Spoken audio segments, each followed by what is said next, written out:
Welcome. What we're going to do today is make a pie, all right, from the butternut squash. Join us. I'm going to link this video back to Butternut Bob. If you didn't see that video, this is going to be like a part 2 to Butternut Bob making a pie with the butternut squash. Please join us.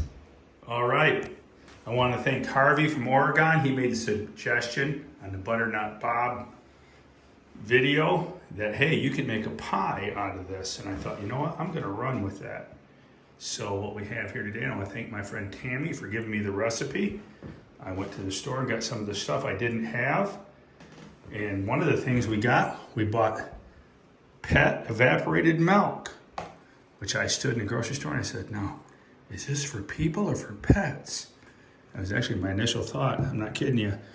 And then we also, one thing I learned really cool out of this video is pumpkin pie spice is actually, the recipe called for ground nutmeg, ground cinnamon, and what was the other one? The other one was ground, well, it's all in your ground cinnamon, nutmeg, it's all in your pumpkin spice. You don't need to buy the 3 separate spices. They're all in here, all right? Ingredients: cinnamon, ginger, nutmeg, allspice, and some agents.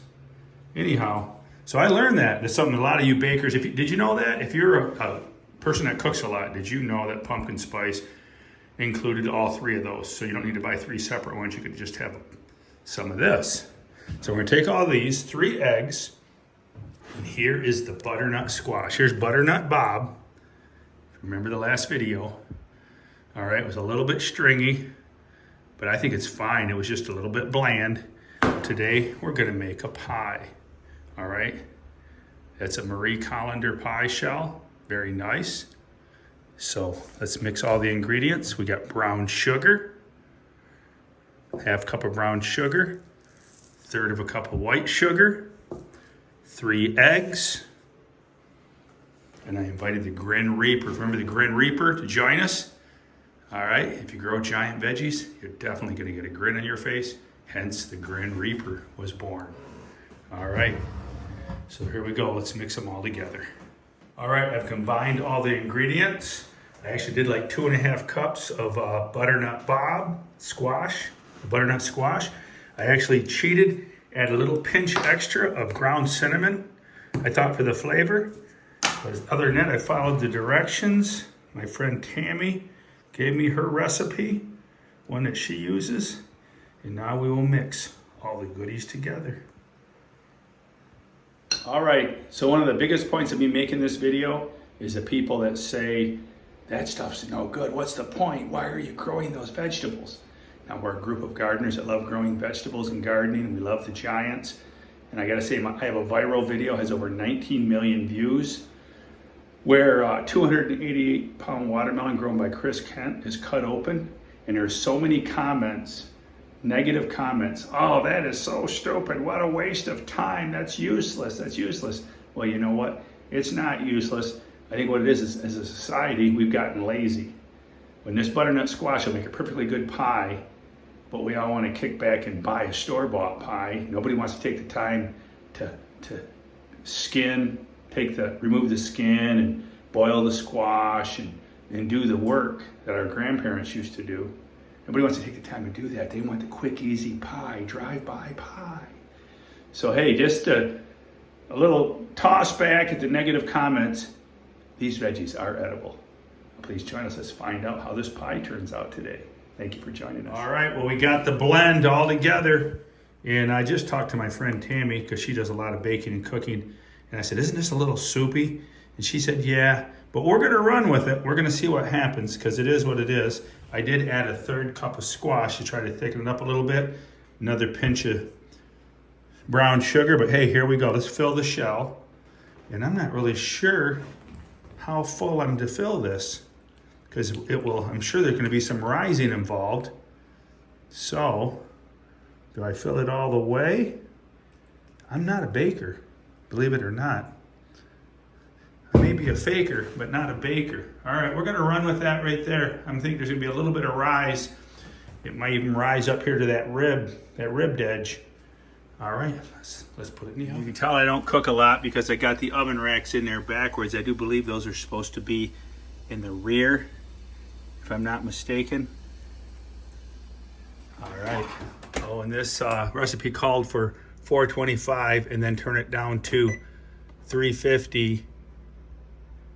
Turn it down to 350 for 45 minutes. So there you go. That's what we'll do. All right. I'll be back at 1 o'clock.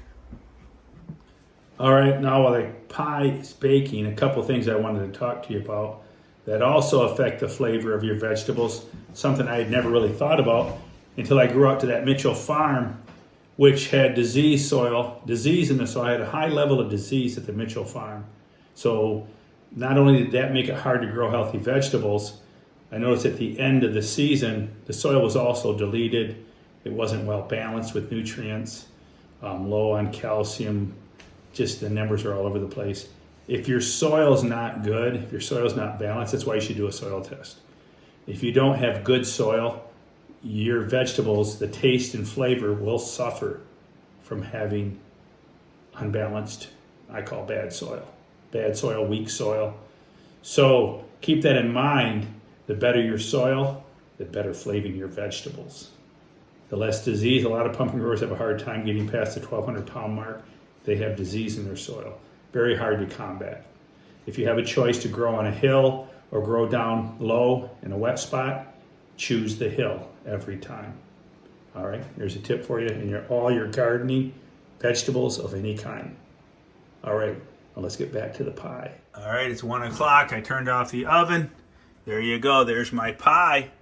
All right, we'll just let her cool. I guess I could have filled her a little more. You know, I've never cooked a pie before. I can't remember in my lifetime ever cooking a pie, so this is Bubba's first. All right, it looks pretty good. While we're waiting for that pie to cool, I want to remind you all about our January 1st giveaway. I meant to mention this in the last video, that we're giving away the 1501 Vanderweilen, the mother of the 1885 world record producer. That will be given away January 1st, along with first year Frank's going to donate one that we're going to give his new Michigan State record. Awesome job, Frank. I'm still blown out of the water by how great of a grower you are. So early on, third year Frank grew the 2,350 pound Michigan State record, beating the current record by over 200 pounds. Great job. Congratulations once again. And thank you for sharing that seed. But we have our giveaway. Go back to Bubba's Road Trip. I have there's 6 or 7 videos. My trip to California. I loved it. The North American record video has now over 2,000 views with an average view duration of over 10 minutes. That's really good. At Half Moon Bay. Check out those videos and you can comment and you may win some prize winning seeds. January 1st. We're coming up. Only about a month away. All right. And let's go see how that pie's doing. All right, she's cooling down nicely, but I do notice there's a little bit of moisture going across the top there. I'm gonna let it cool another hour, and then we're gonna take a nice taste of Bubba's first butternut bob pie. Go. I have my Pampered Chef pie slicer. Many of you probably don't know, in 1998, I was a Pampered Chef consultant, did 55 shows in 1 year before I decided, it's a little bit soupy. Look at this, Sherry. Do a little close-up of this, Sherry. Is it not cooled enough, or is it that as good as it's going to get? Look at that. It's only been 1 hour out of the oven, so I don't know. I'm not a pie maker. I've never made a pie in my life. Let's see what happens here. You need to bring your plate over to you. Well, I can bring the plate over. Hold on. Here we go. I gotta get this under here. I think it's, I don't know. Is it not cool enough, or is it just... Maybe if it goes in the fridge, it would stiffen up a little more. Like I said, it's only been an hour. Well, the whole thing is, let's see what kind of flavor it gets. All right, Dolly. Dolly, want to taste? Or will I be feeding this to the dog? Here we go. It tastes just like a pumpkin pie. Tastes just as good as any, it's just a little bit thinner. All right, so I stuck it in the refrigerator for a good 30 to 40 minutes, and we'll see. Oh yeah, that stiffened her up a little bit. There you go. So it hadn't cooled long enough, but I must say, I think the flavor is good. Yes, I think the flavor is actually better than most pies I've ever eaten. Really good flavor. I think that extra dash of ground cinnamon helped. But yeah, it's got really wonderful flavor. So hey, conclusion, I'm drawing a conclusion here. Your pies, it's not so much the filling. The filling can be a little bland, as Butternut Bob was. And now with all the right spices, it made a wonderful pie. So yes, to all you naysayers, those giant vegetables are useless. Why? Well, what a waste of time. No, you can actually make wonderful pies with them. All right, case closed. Myth broken. Thanks for joining us at Keep It Secret Home and Garden. Keep it a secret, but go tell a friend.